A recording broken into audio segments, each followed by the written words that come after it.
Yeah, this is Billiam. Do you remember Frozen Fever? In 2013, it seemed like this pretty standard animated Disney film came out of nowhere and became the biggest thing in the world. Frozen was the highest grossing movie to come out that year and became the highest grossing animated film of all time. Everywhere you looked, people were down with a fever. Never bothered me anyway. Let It Go was one of Disney's only songs to break the Billboard Top 10. Elsa performer Idina Menzel successfully laid down the track once before struggling to perform it live ever again. Frozen took over everything, including a season of Disney's TV drama Once Upon a Time.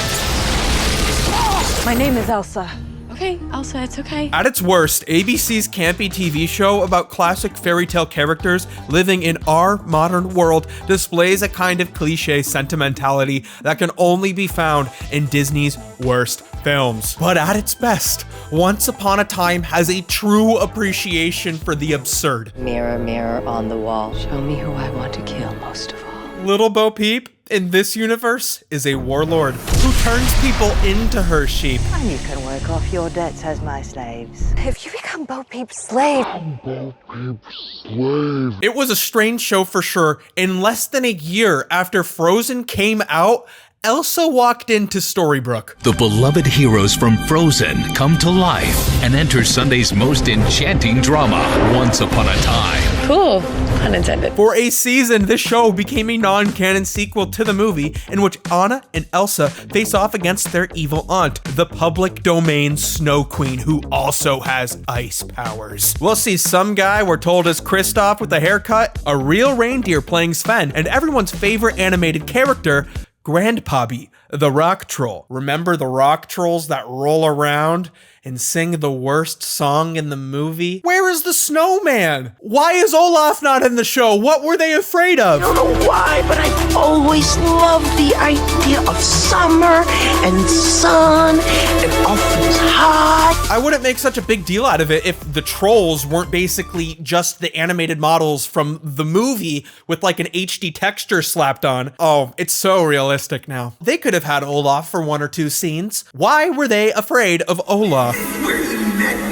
Elsa is walking in the one crazy season of the craziest soap opera ever. Join sisters Elsa and Anna on an all-new magical quest when they bring winter early to the town of Storybrooke. This is what people think Kingdom Hearts is. Queen Elsa of Arendelle. And I'm Goofy. At another point, I really think Mickey Mouse shows up. He's an old man, but he has Mickey's sorcerer's hat, and the brooms Mickey brought to life are walking around like they're people. It disgusts me. Come back here. Someone's gotta clean up this mess. Meanwhile, Elsa's just looking for her sister, Anna. So let's throw a Frozen party. I couldn't afford to hire an Elsa impersonator, and I don't own a copy of the movie, but I have the next best thing, Once Upon a Time Season 4. I even got my Frozen backdrop and my Elsa shirt. Who the hell is this?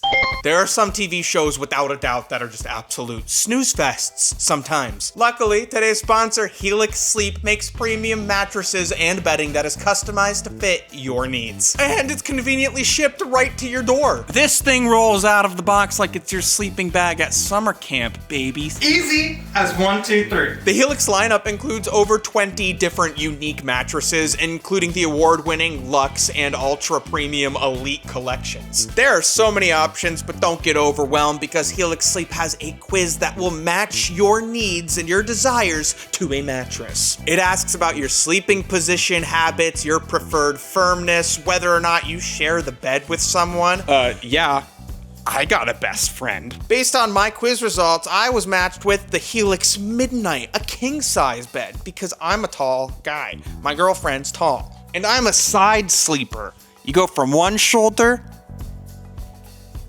go to the next. And on the off chance the Helix quiz didn't figure out what you like best on the first try, there's a 100-day trial and you could get a new mattress. Helix mattresses also have a 10-year warranty, financing options, flexible payment plans. Your perfect night's sleep is not too far away. Oh, so comfortable. I love my Helix mattress, and I think you would too. If you're looking for a new bed, check out Helix Sleep. Their Memorial Day early access sale is running now through through May 12th. It's a great time to upgrade your mattress. You can get 30% off an Elite or Luxe mattress plus 2 free pillows. Or take advantage of 25% off site-wide. Check out the link in the description for more details. Anyways, thanks for watching the sponsor. More than any other Disney story or fairy tale this show pulls from, this season of Once Upon a Time plays out like a crossover between the movie and the show, rather than Once Upon a Time doing its version of the Frozen story. Her name is Elsa. She's a friend. She's the one that froze my truck. What this means is that in Once Upon a Time, Olaf is dead. Have you ever made a snowman come to life? It's the best. Just like in the movie, Anna and Elsa's parents die when their boat capsizes at sea. But the secret revealed in the show that you didn't see in the movie is they had written a secret letter of admission before they died. A secret that you'll have to watch 10 episodes to see revealed. Elsa believes she's found evidence her parents left on that voyage to find a way to get rid of her powers, and she begins to blame herself for their death. Anna's getting ready to be married to Kristoff, but first, she goes on a quest to prove to Elsa that it's not her fault. In the Enchanted Forest, far away from Frozen's Arendelle, Anna meets much of Once Upon a Time's cast before they were cursed to live in Maine, giving Frozen fans a chance to be introduced to these characters and their backstories. Here we go again. Really? But things won't be going so smoothly as we jump forward in time to meet up with Elsa, who has been dragged to Maine. Anyways, 2 of the 7 dwarves, Grumpy and Sleepy, drive into town when suddenly Grumpy spots Elsa in the middle of the road. Oh no! Sleepy fell asleep at the wheel! They're gonna run over Elsa! Why did Grumpy let him drive? Sleepy! But Elsa is instinctually ready for her Fortnite collab and dabs on the van heading toward her, freezing it in place and avoiding certain death. Elsa struts into Storybrooke, leaving a snail trail of ice behind her. Looking good, Elsa. She discovers that Rumpelstiltskin has a necklace that belonged to Anna in his shop. And fearing the worst, Elsa gets in a tizzy and unleashes a flurry of ice, freezing over Storybrooke just like in the movie. Anna, we will find out what happened to you. And oh boy, she could have not picked a worse time to come to town. At the end of season 3, when Emma went back in time with her boyfriend, Captain Hook, to undo the Wicked Witch of the West's curse, they didn't only bring Elsa back with them, but Emma also brought drama. This woman, Marion, was to be executed by the evil queen. So Emma rescues her, which makes things awkward and difficult for the evil queen, who's currently in her redemption era. Are you 2 together? Marion, please. You and the evil queen. Regina, you all right? What is wrong with you people? Why are you talking to her? Sorry, girl, you were dead. Oh, not to mention the evil queen is now dating Marion's old husband, Robin Hood. I loved her, and I made a vow until death do us part. But my vow remains. It's a tough fish to lose. You gotta reel a guy like that in. We worry Regina might slip back into her old ways. She says some off-putting stuff. Whatever she did, she didn't deserve to die. Well, maybe she did. What do you mean by that? Good grief, here we go again. But ultimately, she chooses to rescue Marion from one of Elsa's snow beasts. But not before fucking with Marion a little bit. Serves her right for not getting executed, that bitch.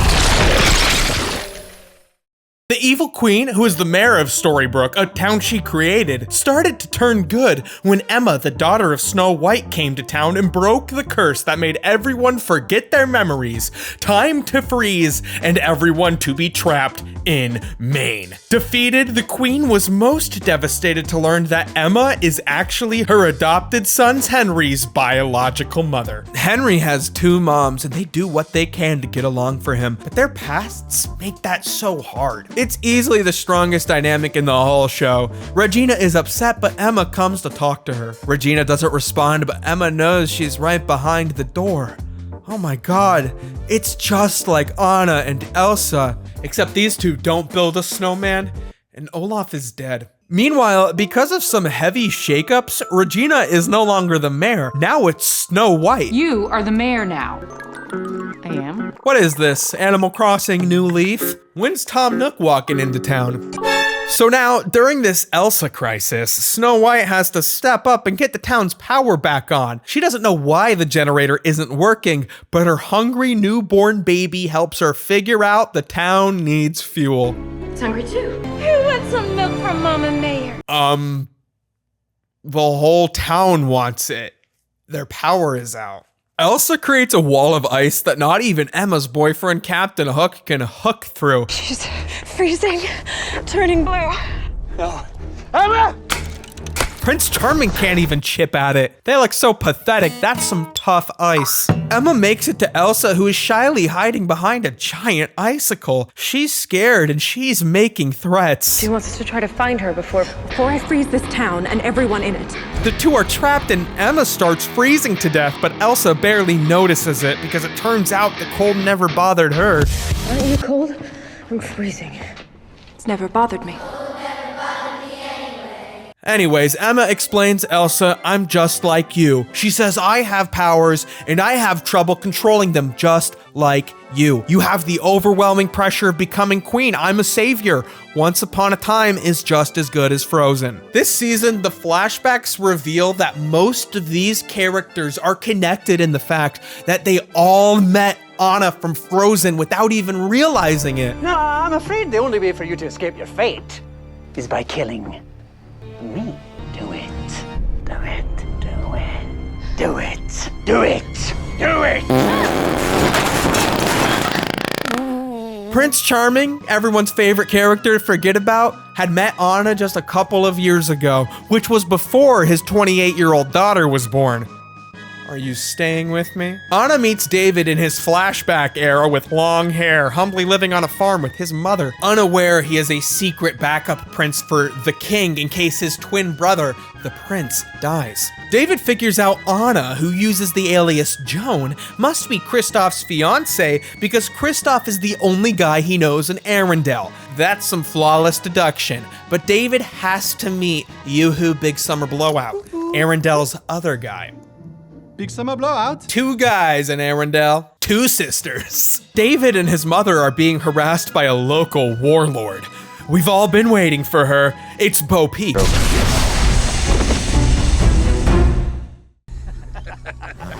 Some of Once Upon a Time's most fun characters are the one-offs who never show up again. This is the only episode Warlord Bo Peep appears in, and there's no explanation for why she's a warlord, and I don't need it. I'm here for it. If I was jumping into this show at this point, I would assume I missed 3 seasons of backstory surrounding Warlord Bo Peep with a staff that controls people's minds and makes them her permanent slave. You're not seriously going to actually work the farm for that bully. Something we'll see a lot of during the Frozen episodes is characters taking minutes and minutes to explain themselves again. David tells Anna about his alcoholic father and she does her best to listen, but he's been monologuing so long he needs to sit down, and Anna doesn't give a You had a lousy father. I mean, he was weak. Yo, you just met this guy. Why do you think you know his business? I think it's cowardice. No balls. Well, yeah.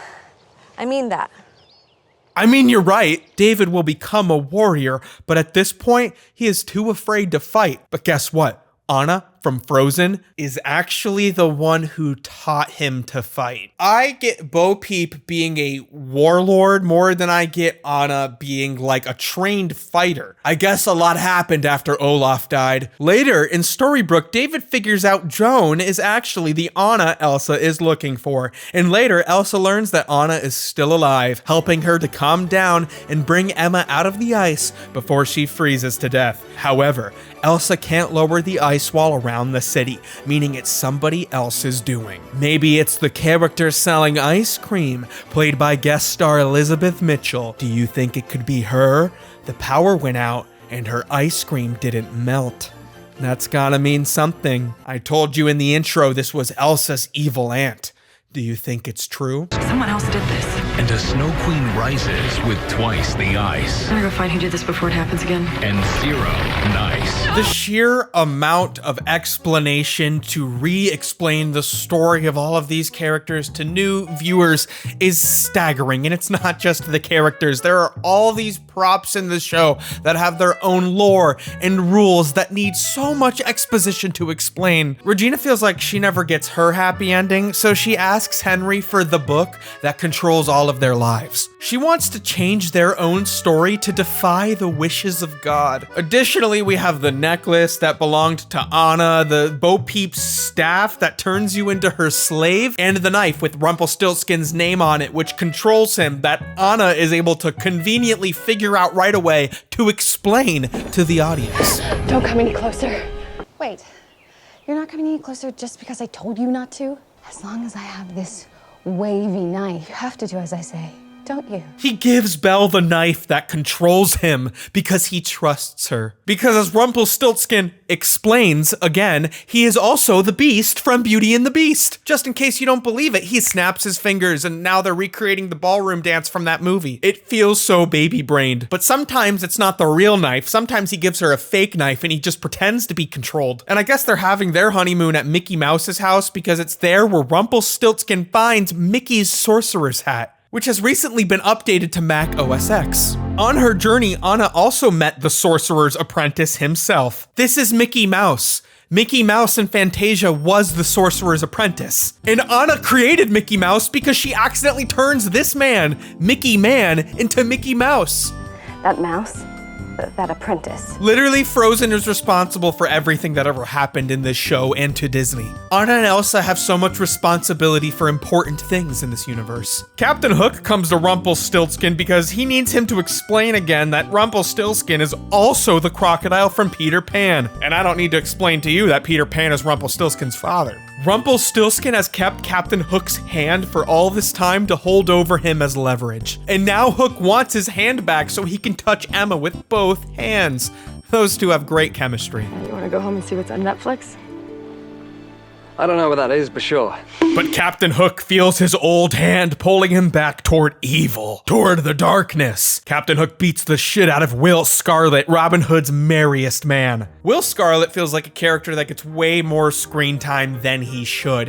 Why is this character so fucking important? It's because he was the main character of the spin-off show Once Upon a Time in Wonderland, and now he's crossing over to the main show because the spin-off got canceled. It's a three-way crossover this season. It's like the That's So Sweet Life of Hannah Montana, except they're too afraid to put this show on Disney Channel where it belongs. The only memorable thing Will Scarlet does is get beat up by Captain Hook's evil hand, which of course makes Captain Hook relinquish his hand back to Rumpelstiltskin. You're gonna do everything I say. Because you're my puppet now. So many things in this show make you somebody's slave. While the plot is heating up, Anna and Elsa are making as many Frozen references as possible. Chocolate! You know, I'm starting to doubt that Once Upon a Time is exactly like Frozen. If you let it go. It's never bothered me. What's your name? Joan. Hang in there, Joan. Still not doing it for me. My favorite line from Frozen is no balls. When are they gonna say that in Once Upon a Time? Back in Arendelle, Elsa starts having trouble because Hans, the villain from the movie, has returned with his 12 brothers. It's Hans, Christian, Anderson, and the rest, and they're gonna beat you up. Now, is that any way to treat your big brother? I thought nothing of these characters, and then we re-watched Frozen for this video. 12 older brothers. He really does have 12 brothers. That line created 12 jobs. Would you believe that Belle herself met Arendelle's best guy, Yoo-Hoo Big Summer Blowout? She also met the rock trolls with Anna. Belle needs help remembering her mother, and Pabby tells her to go eat some rocks. When you drink it, your memories will return. And then tells Anna that her mother had 2 secret sisters. A cool sister like Elsa, and a lame one like herself. Their Aunt Ingrid's been in the modern world serving ice cream, but when she becomes the Snow Queen, her dogs are out, and her cape is dragging on the wet floor. The outfit is fine aside from the craft store core ornament around her neck. Let's be real, this show ending is what led to Joanne's Fabric filing for bankruptcy. Also, why doesn't Elsa get a modern outfit like everybody else? She always looks like she's ready for a princess birthday party, and she's accidentally arrived at the wrong house. Who are you? This is Elsa. The Snow Queen's villainous entrance in the flashback is one of the show's most jarring. Elsa and Kristoff try to reach the mysterious urn before Hans tries to suck up Elsa. How did Elsa get in there? Huh? You wanna make fun of me now? Hans uncaps it, but instead of capturing Elsa, he accidentally unleashes the goo. It inches toward Elsa, who is perfectly still for the VFX work, before the goo reveals first boobs, then the whole Snow Queen. Whoa. I just noticed Elizabeth Mitchell is hot. She freezes Hans, who stands perfectly still for the VFX shot, freezing in place. Don't forget to freeze his 12 brothers. Wait, you guys have to stand still for the VFX shot. Dang. You just missed them. The Snow Queen again explains she is their mother's sister who, like Elsa, has ice magic. And now she wants Elsa as her new sister, but the deal is, Anna can't be a part of it. That's a no deal for the sisters. But that's no problem for the Snow Queen. Using the glass that enters your eyes and makes you evil. The Snow Queen turns the sisters against each other. I won't hurt my sister. Do it! Anna puts Elsa in the urn that holds ice people when the glass that makes her evil makes her do it. Know that no matter what, Anna, I love you. I thought, wow, the glass that enters your eyes and makes you evil is their dumbest idea yet. They need to be fired. But then I read the original Snow Queen story, and it turns out the glass that makes you evil is from there. They didn't come up with it. So it turns out I'm the dumb one. Me and Hans Christian Andersen. So Elsa and Anna's mother never told them about her two non-canon sisters. Ingrid has been powerful since she was a young girl. But what's her origin story? As a child, Ingrid is kicked with full force by a grown man, which awakens her ice powers. They cut up the man's kite into ribbons to wear as a reminder of their blood oath. Perfectly prepared psychopaths for the monarchy. When they're adults, the Duke of Wesselton, who looks like he makes YouTube video essays, who does this guy think he fucking is? He's trying to two-time the Snow Queen in Sister 3. You mysterious flower. She's just not interested. Ingrid tries to freeze this man to death for being so hostile. But the Duke grabs Sister 3 and Ingrid accidentally, tragically freezes her to death. You killed our sister. So Anna and Elsa's mom puts the Snow Queen in the urn that holds ice people. It's a family tradition. I hope it's double insulated. Then Elsa's mom goes to Grandpappy to erase the whole kingdom's memory of her two non-canon sisters. And magic always comes with a price. This guy thinks he's fucking Rumpelstiltskin or something. I love all the characters have to lean down to talk to this little He looks like he'll pull your hair. I have to be honest, I think Elizabeth Mitchell eats up the role of the Snow Queen so much. She's always so calm, but so clearly psychotic. But some of this is just too silly. What are you gonna do? I'm going to build a snowman.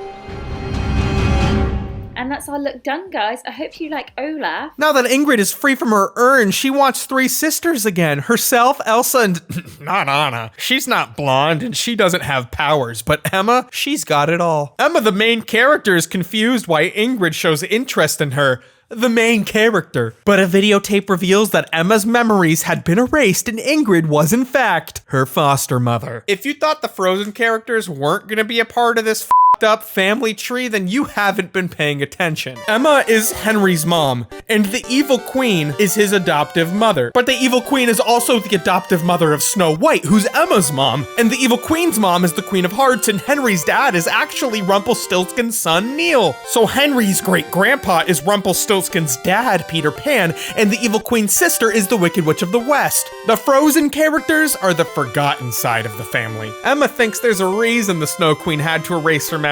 Emma's going through her temper tantrum arc right now. It's like, it doesn't suit her. Let me go! Emma's powers are freaking out, and she is feeling way more than concealing. It's not a good look, Emma. Emma! She even hurts Henry by accident, which creates tension throughout the family. Emma's jealous of Snow White's new baby. No, she's boiling Mama Mare's milk. The whole town wants that. But it turned out that Ingrid actually loved her a lot. When she was a child, Ingrid embraced Emma's magic more than Snow White and Prince Charming are, her real mom and dad are. She says, Emma, I believe in you so much, I'll throw you in front of an oncoming car just to see what would happen. Stop the car! Let go of me! Emma! That's believing in your kid. If they can't stop that car, did you raise them right? You think I have powers like Harry Potter? No one wants to be in the Snow Queen's family, so once again, she uses the glass that makes you evil to turn the whole town against each other. So much can make you evil in this show. Snow White's a murderer.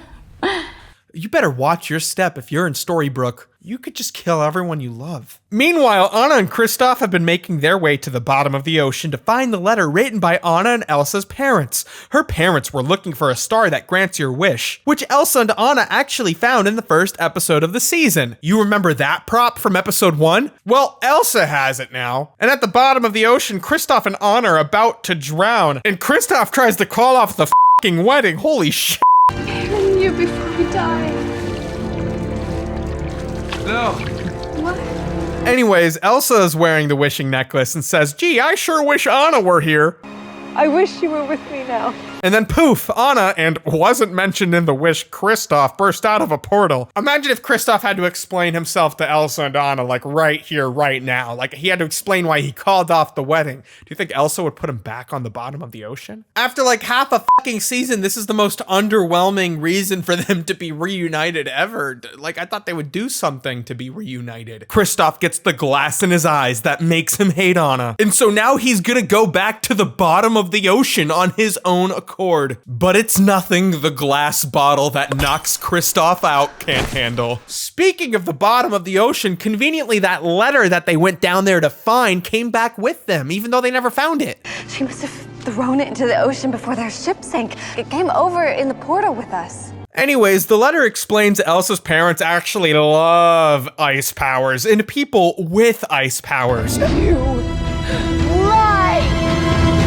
Makes Elsa realize she was not to blame for their deaths. It makes Ingrid realize how much of a fucking bitch she's been. Oh my god, come on, dude. What have I done? The glass that goes in your eye and makes you evil, that's pretty bitchy. She decides the only way to make it better is to kill herself. You'll die. I know.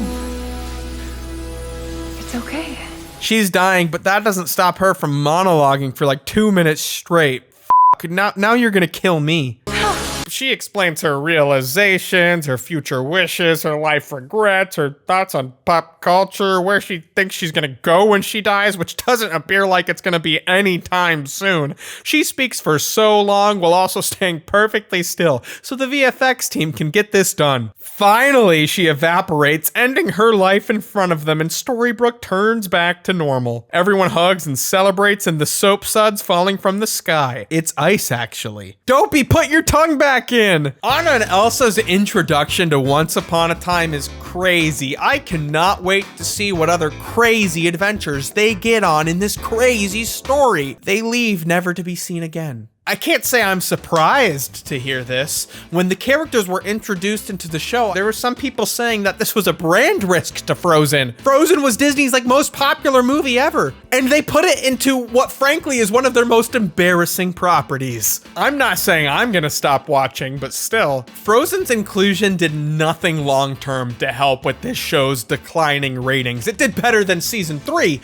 but season 5 did worse than all of it. Yet still, that didn't stop them from taking big swings right after Frozen to try to keep the audience they had gained, the little bit of audience. For the rest of season 4, the evil queen is joined by a whole ensemble of Disney villains ready to find the author of Henry's book to get their happy endings. Maleficent, just who the hell might you be? Ursula, and even Cruella de Vil with a gun, and the bad breath that controls animals, they're all here. And they don't think Regina can hang out with the baddies anymore. Are you still a bad girl, Regina? Oh, and it turns out that Regina has been boinking Robin Hood behind Marion's back as she's been frozen. But it doesn't even matter, because actually, Marion never came back. It's the evil queen's sister, the Wicked Witch of the West, back to life again. Whoa. Would you believe there are still 3 more seasons of this show? That's gonna turn me evil. The Frozen season is probably Once Upon a Time's most controversial season. To a lot of people, it's when the show blatantly became a marketing tool for Disney, but to others, it injected some energy into a show which was quickly losing steam, sort of like I am right now. See ya. Freeze! Don't go anywhere. Did you remember to like and subscribe and kiss me goodnight? Now you did. See ya.